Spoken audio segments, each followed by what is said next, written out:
What's up, boyos? Seems like that TikTok ban's moving a little bit forward, ladies and gentlemen. Now, a couple days ago, I talked about this TikTok ban as if, there was something that was going to actually happen. And, for me, I like to look at these things as maybe they're just going to be stopped down the road because there's always way too much money down the line. But today, I'm going to put a little bit of the tinfoil hat on with respect, and we're going to look into this going forward. Now, obviously, if you've been following today, literally, it got passed. The bill that we were looking at a few days ago passed in the U.S. House by a vote of 352 in favor and 65 in opposing. And now it goes to the Senate, where who knows what'll happen. It still is a chance for it not actually going through. But of course, other aspects of the U.S. government has basically said, if the Senate gets this through, then boy, I'm signing that thing into law. Old Biden's doing it, ladies and gentlemen. It's gonna happen. Now, for anybody that's wondering how something like this can pass through so quickly and why it's almost being pushed through with rapid speed, well, that's because TikTok is now considered a national security problem. In fact, it's basically been considered a national security problem for like 2 years now that I've been covering this whole topic. And the reason for that is pretty honest and upfront. It's an application that's headquartered in China, ByteDance, the parent company. And if you know anything about Chinese law, at any given moment, the Chinese government can basically walk up to your door and say, buddy, give us all of the data. We want all of it. Now, imagine you're an American person and all of a sudden you're just sitting there minding your own business. Another country can basically grab whatever information they want off of you. It sounds creepy, and it is. Now, the reason why this is scary is if politicians, possibly, really important people in the country actually have this application installed, and the kind of information they give up is sent over to, that's the stuff people are really careful of. That's where the whole national security spooky stuff comes out of. Now, obviously, I have a bit of a mixed feeling toward this law. Now, part of me is totally okay in the fact that banning an application like this, I have no sympathy. China is a country that bans basically everything imaginable, all right? You can't fucking use Google there. You can't use YouTube. You can't even use Facebook. Dog, you can't even do the most basic things. You try loading up a match of Siege, type in Tiananmen Square, already banned before the word is even sent. It's wild. The Great Firewall is insane. So for every application that the Chinese government bans, I really don't care if on our side of the world we start banning their tools as well. I get it. I understand. This is why any retaliation from them actually has no bearing. You've already banned everything. Even no matter what rumor comes out by them saying this ban will be really bad, there really is no actual equivalent response they can give. All they can really do is start banning actual American companies that operate there, maybe like Apple or something, which, I don't know, maybe things can escalate, but that's the kind of world we look at. Now, again, ladies and gentlemen, I want to go back to this bill, because I think it's important to cover this. Now, obviously, this bill's most important section it's called the Protecting Americans from Foreign Adversary Controlled Applications Act, right? Now, of course, if you look into it, just a quick summarization, what this act will do is it'll basically make it unlawful for any entity to distribute, maintain, or update the distribution, maintenance, or updating of any of these applications. So if you're Google or you're Apple and you're running the App Store or the Play Store, or if you're any American company running an app store, you cannot distribute TikTok or facilitate the maintenance and update of it. Basically meaning that unless you have the application already downloaded to your smartphone, you will not be able to re-download it again if this law actually ends up passing and going through. Now, again, it also means that providing internet hosting services to enable the distribution, maintenance, or updating. So if you're somebody that's a cloud provider, meaning that you're Amazon, for instance, right, selling the server space for them to use, or Oracle, or anyone, then you are automatically barred from actually providing your services to a foreign adversary-controlled application. That's also how this works. And again, when they talk about covered companies in this, what is really being discussed is any entity that operates, and this is incredibly vague, they operate directly or indirectly through any parent company, subsidiary, or affiliate. So even if TikTok has a US company, if your company is owned by a Chinese company like ByteDance, you're also covered under this. And if you're running something like a website, which is very broad, a desktop application, very broad, a mobile application, or augmented or immersive technology application, applications, meaning you're using something like the Oculus or the Apple Vision, you are basically disbarred from being used, all right? And again, they provided exact specifications, so basically applications that permit you to create an account or profile to generate, share, and view text, images, videos, real-time communications, basically social media. And of course, if your application has more than 1 million monthly active users, with respect to at least 2 to 3 months preceding the date on which the relevant determination of the president is made pursuant, yes, effectively, if your application is sizable enough, which TikTok is well beyond 1 million. You're looking at about 50 million Americans using TikTok on basically a monthly basis. It's actually insane. That's almost half the country that this application has direct access to. So when they talk about foreign adversary-controlled applications, what they refer to is obviously ByteDance Limited, TikTok, and a subsidiary or a successor of any entity. But also B is a covered company that is controlled by a foreign adversary and that is determined by the president to present a significant threat to the national security of the United States. Now, in the last video, when I talked about this, I mentioned Temu, and it wasn't a joke that I mentioned Temu, for instance. Temu and like Shein are other popular applications from China, which have broken the US market. They've been into the market. They have basically become like serious competitors to Amazon, for instance, right? In the whole e-commerce space. A lot of people have downloaded the Temu app. You've probably seen advertisements from your favorite YouTubers pushing Temu, making Temu haul videos. And that has caused millions upon millions of Americans to download this application and have it on their phone. And they're putting their money into it, they're buying all their doodads and whatever. Now, the reason why these kind of laws freak me out is being a country, being North America, where a lot of our nations rely on things like free expression and free speech. And if you're an American, that First Amendment is very important. You have the ability to practice your speech without the government really imposing on it. There are very, very, very minimal like exceptions where the government can actually jump in, where lives can be, I guess, threatened and whatnot. But for the most part, you have free speech and your free expression.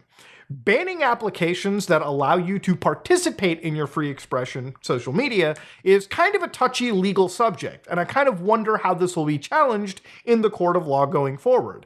I also believe that for the internet being as free and open and, censor-free as possible, we live in an ideal location. If you live in the United States, your internet access is about as uncensored as it's going to get. There are parts of the world, like China, for instance, where the Great Firewall prevents you from accessing key information that can actually be critical of the party regime in that nation. There are other countries where, things like adult content is banned. Even if you are somebody over the age of 18 and you want to access things for your own personal viewing pleasure. There are websites and forums that may be critical of certain regimes around the world that are banned underneath those governments because they don't want people getting access to the truth about some of their atrocities and whatnot. You get what I'm saying? There is censorship around the world. When you live in a country like ours, the US, even in Canada, even in Mexico, the internet is about as free and open as one can expect. Laws like this, where applications are now starting to be banned, threatens that level. I mean, in a way, it's kind of like censorship in a way too. If you look at applications like Temu, tomorrow that could be considered an actual national security threat because it probably siphons the same level of information that TikTok does. And that same level of information could potentially be grabbed by the Chinese Communist Party. And that alone is another bit of fear that the government can have. See, what this kind of a law does is it doesn't actually go against TikTok specifically. It allows the government to have basically a Trojan horse to target any application they feel exists that threatens the national security. Now, I mentioned tinfoil hats in the beginning of this video, and I really do think if you put the tinfoil hat on, I think this law has created more for the US government fearful of any other nation spying on its citizens that's not them. See, what TikTok is alleged to be doing is no different than what Facebook, Twitter, Microsoft, a lot of the big tech companies in the United States are also alleged to be doing, which is spying on their people. You see, if you download any application to your smartphone, there's a pretty healthy chance that a lot of information that it doesn't need is unnecessarily grabbed and sent off to a big server. See, data is the most valuable resource in today's day and age. Not one data point, but millions of data points around the world. When you can amass millions of these points, you can actually figure out how to manipulate people around you. It's like the world of Metal Gear Solid 2, right? Like Metal Gear Solid 4. Once the Patriots AI has access to millions of data points and the feel of how society reacts, you can manipulate things like elections. You can manipulate the health, the mental faculties of society around you. If it sounds like an insane thing that I'm saying, no, really think about it, right? Like imagine if you wanted to push a certain conspiracy theory, if you wanted to push a certain dialogue in the world. Having direct algorithmic access to what people see on their feeds is the most important thing. Again, really think about that aspect. And this is one of the things I think the US government fears the most. Because if this is a situation about national security and caring about your privacy laws, they would actually pass a data privacy law instead of just outright banning TikTok. There's a lot of ways to do this, and this seems like a way designed literally kick the only outlier out of the big tech spying party that exists. So again, I know that I'm saying a lot of things, but to understand, there are laws around the world like the GDPR, which is the General Data Protection Regulation in the European Union. It's a massive piece of legislation that covers a lot of data that governments in that region, if they operate, have to basically abide by, or they suffer serious penalties. And they cover serious things like the right of access, encryption, email marketing, personal data. It's an important piece of law that needs to exist pretty much around most of the world out there. Now, the US has data protection laws. Obviously, if you are under the age of 13, you can benefit from something known as the Child Online Privacy Protection Act, or COPPA. If you're in the medical industry, then chances are there are federal laws like HIPAA designed to protect incredibly sensitive information out there. But if you're somebody just browsing on your smartphone, there is no law for you. In fact, if anything, it's open season. Now, ladies and gentlemen, some of the most important data broker companies in the world, at least in the US, include Experian, CoreLogic, Epsilon, Axiom, LiveRamp. And these are companies where basically their entire job is to scrape personal information floating around on the internet, amalgamate it, and sell it to big companies around the world for serious gains, okay? You might be wondering why this is. That's because, like I said, one person's individual data isn't important. What is my data is not key and important in one big pool. However, millions of people, imagine having like 40 million people, or imagine having the entire state of California's data sitting on your hard drive, sitting in your entire system, and you can use that and parse exactly how to individually target or mass target people in that state. That's what's important. That's what's worth millions of dollars.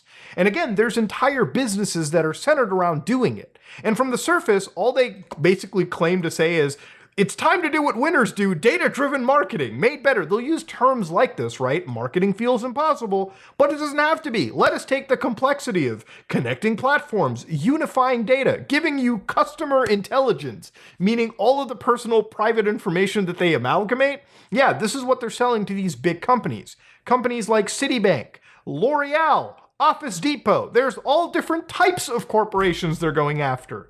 And if you think they're not making good money doing this, you'd be mistaken. These guys are raking in millions upon millions of dollars, basically selling doxes of you to all these big companies. And it's crazy because there exist entire companies out there that fight against these people filling out opt-out requests. I mean, there are entire blogs you can go to figure out how to opt out of their information. You don't even have to let them sell your progress for you, your actual personal information. If you scroll all the way down to like Axiom's website, you'll probably find this one link right here. Do not sell my personal information.